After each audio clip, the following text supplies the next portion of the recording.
नमस्कार, आरती न्यूज में स्वागत है। इस वक्त हमारे साथ विष्णु दुबे हैं, यानी पंडिताना स्टार हमारे साथ है इस वक्त, यानी समर्थनों के बीच में है, अपने गांव में है। सबसे पहले आरती न्यूज में स्वागत है भैया। जितना भी आरती न्यूज के देखे वाला बड़े सबके ऊपर प्रणाम बा। आज रउआ बहुत अच्छा लागल कि समर्थन के बीच में बानी, आज लाइव बानी आरती न्यूज पे, बहुत अच्छा लागल। का कहम दर्शकों को? हमके भी बहुत अच्छा लगता, बहुत हम खुशनसीब बनी के रहुआ हमारा के यहाँ आइल बनी। बिल्कुल अच्छा लागल, लेकिन एक गाना आइल बा कि 2 कट्ठा जमीन दो और अपन बहन दो। अरे यार, ये तो गजब है। ये तो दर्शक, ये वायरल गाना है, काफ़ी लोग कॉपी करके ये गीत गा रहे हैं, लेकिन मैं चाहूँगा कि ये गाना गाकर पहले सुना दीजिए तो कोई बात। अरे कि 4 साल से मजा तुम्हारा तारा उधार में, काहे अपन मन भटकौले बड़ा कार में, काहे खुशी मिले नहीं दीदिया के प्यार में। 2 कट्ठा जमीन द अपन बहिन द, 2 कट्ठा जमीन द अपन बहिन द। ये किस कंपनी से रिलीज हुआ है? जी, विष्णु दुबे हिट्स से, मेरे ही अपना ही चैनल है। एकरा के बहुत लोग गावल रुआ तो देखते बनी, हजारों लोग गईले। ये सब कलाकार लोग धीरे धीरे ये कॉपी कर रहे हैं, लेकिन ये आप पहले शुरुआत में गए थे? एकदम, हमारा 1.5 महीना हो गई और उसके बाद आपका कॉपी करना चालू? एक से के स्टार भी कैले बड़े, बहुत अपना आप के बहुत स्टार बड़े। सही बात बा, हमारा नज़र में भी वो स्टार बड़े, वो कॉपी कैले बड़े गीत के। देखिए, इस वक्त के सबसे बड़ी खबर मैं बता रहा हूँ, विष्णु जी हैं, यानी पंडिताना स्टार से। ये पंडिताना स्टार कैसे हो गए? जी, उस सब तरौरा सब मेहरबानी है, यार दुलार बा दर्शक एकदम बा।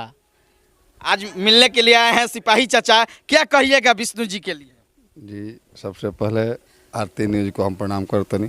सब भोजपुरी श्रोता समाज से आग्रह करतनी कि जैसे आरती न्यूज को अपना प्यार दुलार दे रहे हैं, वैसे ही मेरे बेटा पंडितान स्टार को भी आप लोग अपना प्यार दुलार देते रहिए और एक से एक गाना सुनते रहिए आप लोग। कल अभी गाना, ये रक्षाबंधन जो त्यौहार है, उस पर गाना बहुत बढ़िया आया है। ये रक्षाबंधन के अपने गीत गा दिए हैं, तो दर्शकों को वही गाना होना चाहिए। जी, ऐसा बात बा कि एल्बम के नाम है का देबो भाई राखी बनाई, आ डायरेक्ट वीडियो लॉन्च बा। एगो भाई बहन गरीब मैटर है, जैसे गरीब भाई बा, गरीब बहन बिया, वह सब के मैटर बा।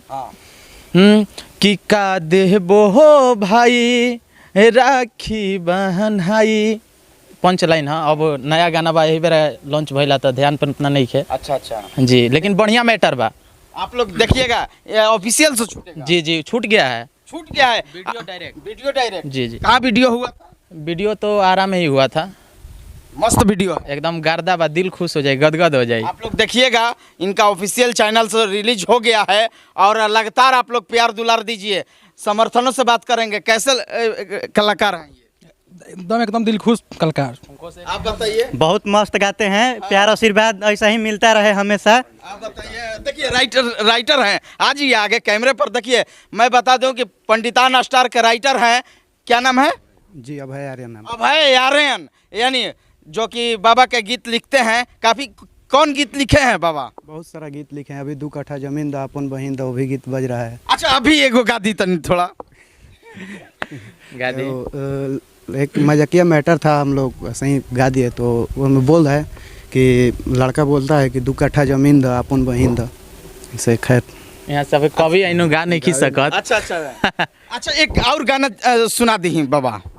जरूर। अभी एगो जब शुरुआत कैले रही तो कैसन गाई रहुए से बताएं? एकदम अच्छा गाई, एकदम कैसन मिजाज में ना जतियाता ना होके के। तो अभी एगो हमारा हाल फिलहाल में गाना भी अच्छा आई रहा, फिर आवे वाला भी बा। एगो जतियते लेकिन गावे के मन गा दी जब मन बा तो दर्शक के सुना दी। सब लोग गावता तो हमरो गावे के मन बा।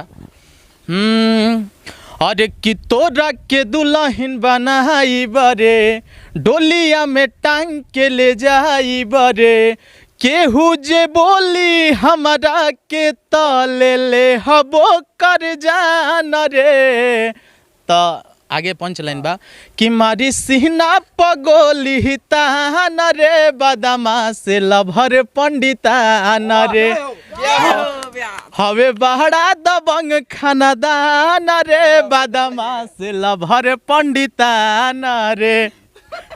बाबा भी पंडितान है और कोई बाकी इक्स होता है। बाबा इक्स कर रहे हैं आजकल, पता चला है। ये कुल काम मजाक करने लगे आप।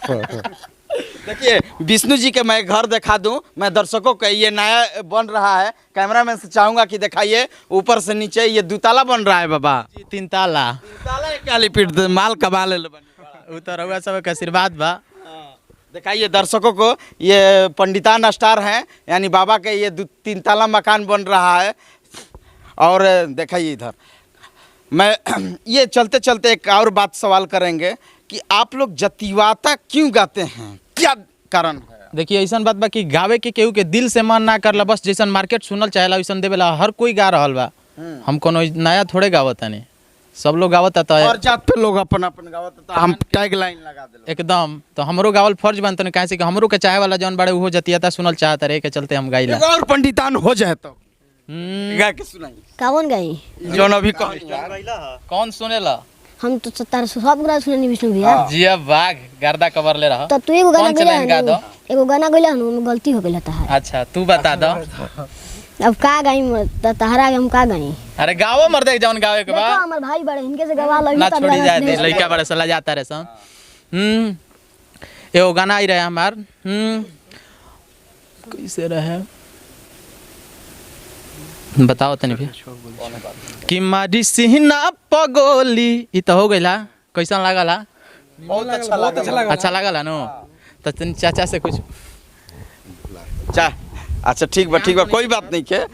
चाचा जी हैं यानी सिपाही चाचा इस वक्त हमारे साथ, यानी पंडितान स्टार के साथ हैं, यहाँ पर आए हैं उनके। हाँ ना अब विवाद कहानी खत्म करो, आगे मैसेज हम लिखे ना। हाँ बोली। एगो रक्षाबंधन वाला भी आई रहा, एक सुना देतनी। अरे कि सुना कलैया ये बहिना, सुना कलैया ये बहिना, तू देहलू जा सजाई, का देबो भाई राखी बान्हाई, का देबो भाई राखी बान्हाई। अरे सर पे सवार गरीबी ना घर में फूटल पाई, का देबो भाई राखी बान्हाई। ई गाना के लिखले बनी मुकुल मनमित भैया, जौन की बहुत ही अच्छा गाना लिखले बनी। ई चाचा के ऐसा आशीर्वाद है कि ये गीत गाइले रही। चलिए बहुत बहुत शुक्रिया। कैमरामैन दुर्गेश के साथ मैं मनीष कुमार, आरती न्यूज लाइव भोजपुर बिहार।